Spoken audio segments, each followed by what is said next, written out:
I think Frankie has her life together a little bit more than me. Hey guys! A lot of you guys actually think I have my life together, which is a huge compliment. But no, I don't have my life together. Even though I say that I don't have my life together, there's several things that I do with my life that I used to not do before, and my life used to be so much different and so not together in those aspects. I'm a massive multitasker. I go to law school, I go to acting school, I run my own business, I make sure that I have time for my loved ones and social life. I want you guys to know the secret. Best one is getting up early in the morning. I know. Okay, hear me out. I hate mornings just as much as the next person, but it changed my life when I started getting up early. The thing about getting up early for me is that it created a cascade of like fantastic beneficial events throughout my day. When I got up early, I felt so much more refreshed. I felt like I didn't feel like I slept way too much, which I do sometimes. Most of the time. I don't wake up early every day. Like, hell no. Only some days. But when I do wake up on those days, life is so much better. It also lets you have enough time to put yourself in the right mindset each day instead of like getting up and being like, what the hell is happening today? What am I doing today? What am I doing? My favorite ways of starting my morning is walking my dog Frankie. Frankie, I'm talking about walks. Let's go for a walk, come on. Good morning guys. I've just popped into my workout gear. I am going to take Frankie for a walk this morning.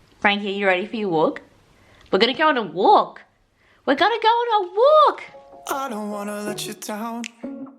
It's the only thing I think about every morning. You know my life ain't figured out, but I promise if you stick around it'll never get boring. We'll spend nights cheap red. Follow her on Instagram at the Frankie Diaries. Maybe if you wake up early, you can also create your dog on Instagram. Wow. Number 2, exercising. I don't really like exercising. Oh boy. Some of you may know this, but I've lost 15 kilograms through exercising, so it changed my life. Never been a fan of exercising. I hated sport in high school. Hated just moving in general. My best realization and what I put into practice that became a habit, realizing that I don't have to hate exercise, that I don't have to do this one certain thing to get to the goal that I want, because there's so many different ways I can get to that end goal. For example, I hate HIIT workout, high intensity interval training. You won't catch me doing that willingly. But lucky for me, I had an absolutely amazing trainer who showed me how there was so many different ways that I could lose weight. I focused a lot on like fun class cycling and weight training. It's pretty obvious why that changed my life. Completely different person because I paid more attention to that. Guys, you can't own a dog. She just wants to get in everything.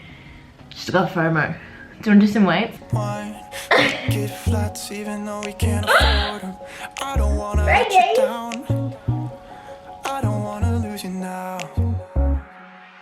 Number 3, meal prepping. So here's some clips of me meal prepping from last year when I did not have this hair. Do we like the brown? Do we like the blonde? I feel like my hair was kind of dying then, but that's not the point. But meal prepping literally gave me so much extra time. Do you know how much time it can take just prepping food each day? Having to cook dinner, having to decide what to frickin' eat. Decision fatigue is a real thing. I meal prep on Sundays or Mondays, and I meal prep for 5 days straight. That's changed my life because I can be more conscious about what I eat and the nutritional value of what goes into my body. Like normally I don't know what I'm eating. It is also so much cheaper when you are getting the same meals and you can bulk buy stuff at like the supermarket. So you're saving money, baby. Number 4, listening to audiobooks and podcasts. I used to be a huge avid reader and then I kind of migrated to podcasts and audiobooks. But honestly, as someone who is a major overthinker and has mad anxiety sometimes, the best way for me to eliminate that was listening to podcasts and audiobooks. There's so much time in our days that are filled with mindless tasks like driving. Well, it's not mindless. You don't want that to be mindless, okay? But tasks where you can also kind of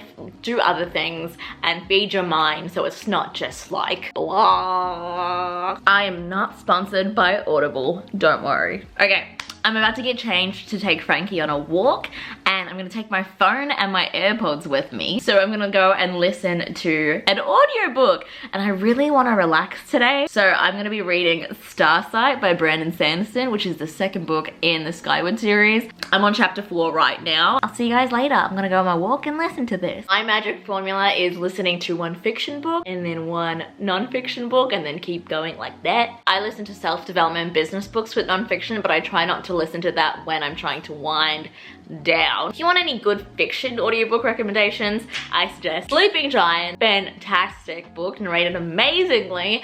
Illuminae, I have not actually listened to this one, but I've read this book, but people have said that the audiobook is fantastic. And I also suggest The Lunar Chronicles, it's just so fun. And yeah, those are some suggestions for if you are overthinker like me. So that definitely changed my life and helped me manage my anxiety a lot more. 5, organization. If your life is jam-packed with things like mine is, you need a really good organization system. I use Google Calendar and Notion. I'm a law student, a business owner. I do YouTube, I do an acting course. I'm doing another program right now. And the only way that I can really do that is if I have a habit organizing myself with these 2 programs. I've explored pretty much every program on earth with organization. So trust me when I say these are some of the best. I've got my trusty laptop here, and that's pretty much what you need for organizing your life.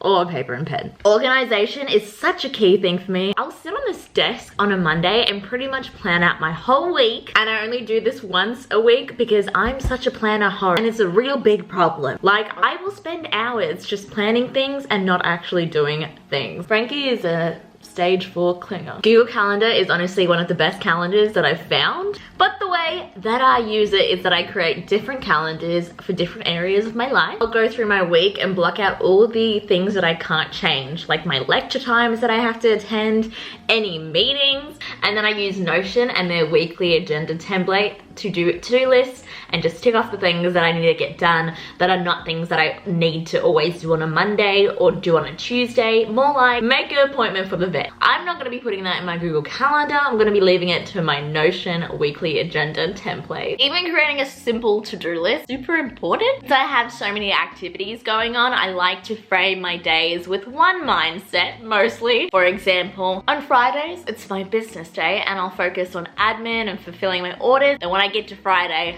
that's the mindset that I'm gonna be in, my business mindset, my girl boss mindset. That way I'm not doing too many things throughout my day and I can really just control that. Number 6, delete those people that don't make you feel good. Creating the habit of removing things that don't make you happy changed my life.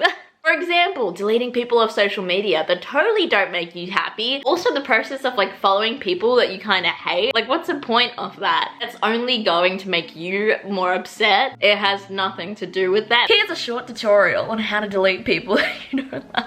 Pretty much all you need for this habit is a phone. Ta-da! Go on Instagram, go at the following, and unfollow all the people that do not make you happy. I have realized that like the biggest difference in my happiness when I'm following people that I actually care about, that inspire me, and that don't stir up drama, honestly. Look how cute Leon Frankfurt look.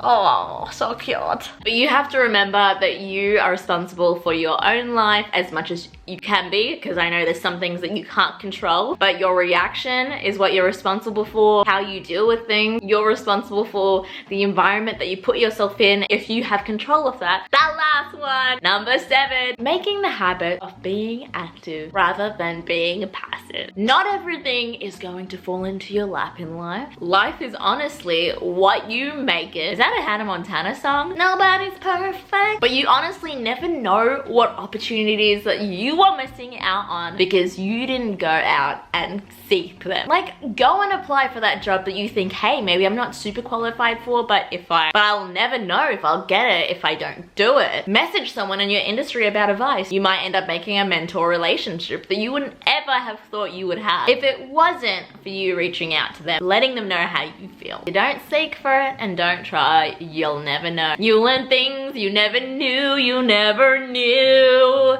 Have you ever? You just never will know if you don't do it. I made this tea. If I was just sitting over there and waiting for someone to hand me tea, I would not get tea. I can't passively wait for tea to come to me. Maybe I wouldn't feel like tea then. And I wanted tea, so I actively got up, switched on this kettle, put a tea bag in and made this tea, and I've actively gone after this tea when I freaking want it.